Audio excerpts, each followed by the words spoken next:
¿Cómo están amigos y amigas de Homo Academicus? El día de hoy tenemos una nueva presentación. Vamos a estar hablando acerca del feminismo. Antes de empezar, recordarles que pueden descargarse nuestras presentaciones dándole clic en el enlace que está en la descripción. Comencemos. A lo largo de la historia, la mujer siempre ha sido considerado como un ser inferior, el sexo débil, menos capaz y hasta menos inteligente. Y por el contrario, el hombre siempre ha sido considerado como un ser superior, fuerte, inteligente, al cual se le asignaba una superioridad natural. Y así se pensó a lo largo de la historia de la humanidad que estas diferencias eran algo natural, donde a las mujeres se les asignaba los roles de crianza de hijos, cuidado del hogar y además el de satisfacer sexualmente al hombre. Y al hombre se le asignaba los roles protagónicos en la toma de decisiones políticas, sociales y culturales. Es así que frente a estas diferencias surge el feminismo, considerado como un movimiento social y político que parte de una teoría crítica que reconoce que todas las mujeres son discriminadas, subordinadas y oprimidas por razón de su género. Y en este entendido, el feminismo postula el principio de igualdad de derechos de la mujer y del hombre y de la equidad de género en la participación en la esfera política, académica, económica, social y cultural. Y el objetivo central es la de crear conciencia y condiciones para transformar las relaciones sociales, lograr la igualdad entre las personas y eliminar cualquier forma de discriminación, opresión o violencia contra las mujeres. Es así que el movimiento feminista surge en el siglo XVIII, pero para entender un poco más tenemos que irnos al Renacimiento, surgida en los siglos XV al siglo XVII. Como habíamos dicho, la mujer tenía los roles de crianza de hijos, cuidado del hogar y la de satisfacer sexualmente al hombre. Y por esta naturalización de desigualdades surgen las molestias y protestas hasta llegar a la Ilustración, que se da a mediados del siglo XVIII, estamos hablando de los años 1750, donde surgen movimientos intelectuales que defienden la igualdad social de las personas y la toma de conciencia colectiva sobre estas desigualdades, en el que se da la Revolución Francesa, donde se aprueba el texto elemental de la Declaración de los Derechos del Hombre y el Ciudadano, en el que se plantea que todos somos iguales independientemente de la clase social. Es así que entonces en la Revolución Francesa, entre los años 1789 y 1799, se aprueba el texto elemental de la Declaración de los Derechos del Hombre y del Ciudadano, pero simplemente se habla del hombre y no así de la mujer. Entonces las mujeres no podían entender cómo la mitad de la población eran excluidas en esta declaración.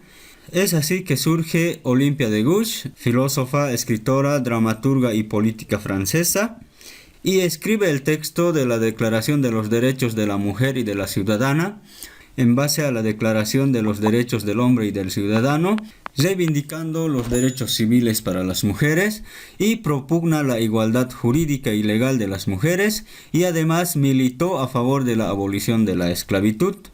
Y por otro lado también surge Mary Wollstonecraft, escritora y filósofa inglesa, y escribe el texto de la vindicación de los derechos de la mujer, y no así una reivindicación, y plantea que la diferencia de género entre hombre y mujer no es algo natural, sino algo cultural que se produce a través de la educación.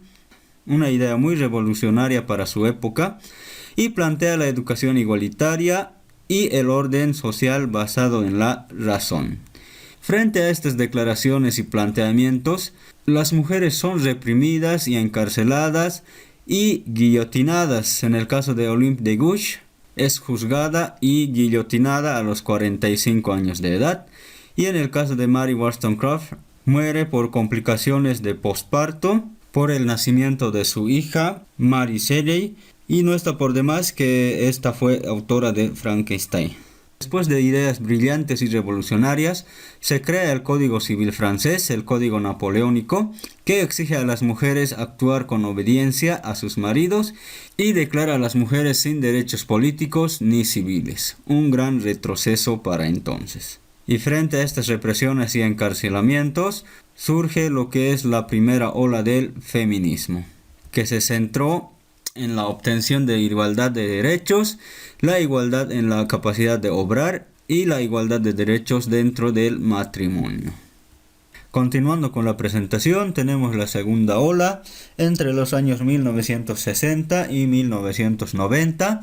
Si bien la primera ola del feminismo era considerado como un movimiento intelectual, la segunda ola se considera como un movimiento de acción social, donde surge el movimiento sufragista a finales del siglo XVIII en los Estados Unidos e Inglaterra. Y en esta época sobresalen Lucrecia Mott y Elizabeth Cady Stanton, en la que exponen la Declaración de Sentimientos en Seneca Falls en 1948 y reivindican la recuperación de todos los derechos civiles y la igualdad en la educación, y además exigen el voto para las mujeres.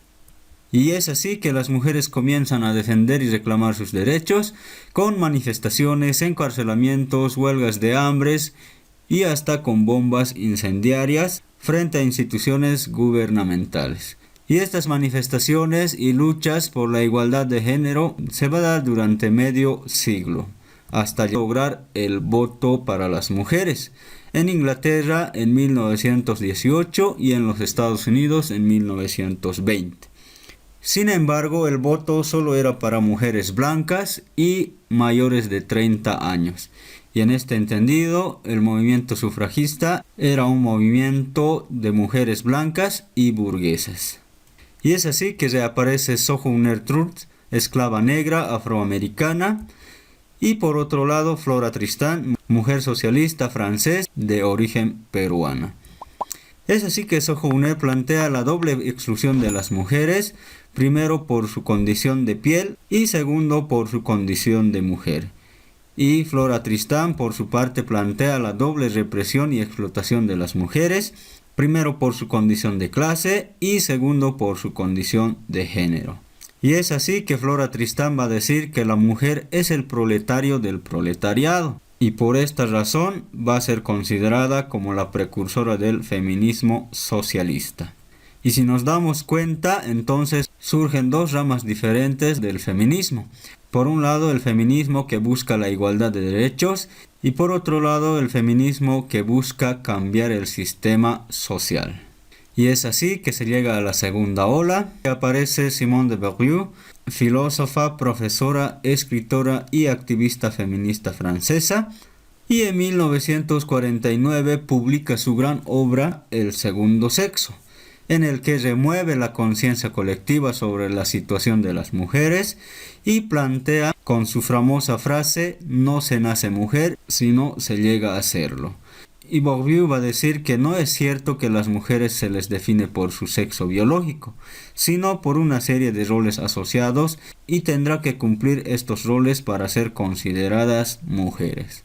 Es así que plantea el concepto del androcentrismo, en el que los hombres eran considerados el centro de todo, el que hace y deshace la norma, y la mujer siempre es el otro que obedece y acata dichas normas. De esta forma, impidiendo que la mujer se asuma a sí misma como sujeto de derecho y hace que se identifique con lo que el hombre espera de ella.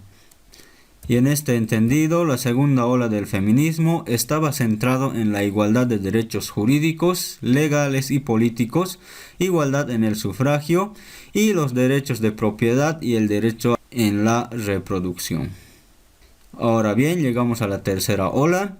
Entre los años 1990 a 2020, es decir, hasta la actualidad, en el que nuevamente la mujer se encuentra en el hogar, solo que esta vez tiene más comodidad, tiene electrodomésticos a disposición para que sean amas de casas felices. Sin embargo, ocurren hechos inexplicables donde la mujer sufre de ansiedad, se enferman, se deprimen y caen en alcoholismo.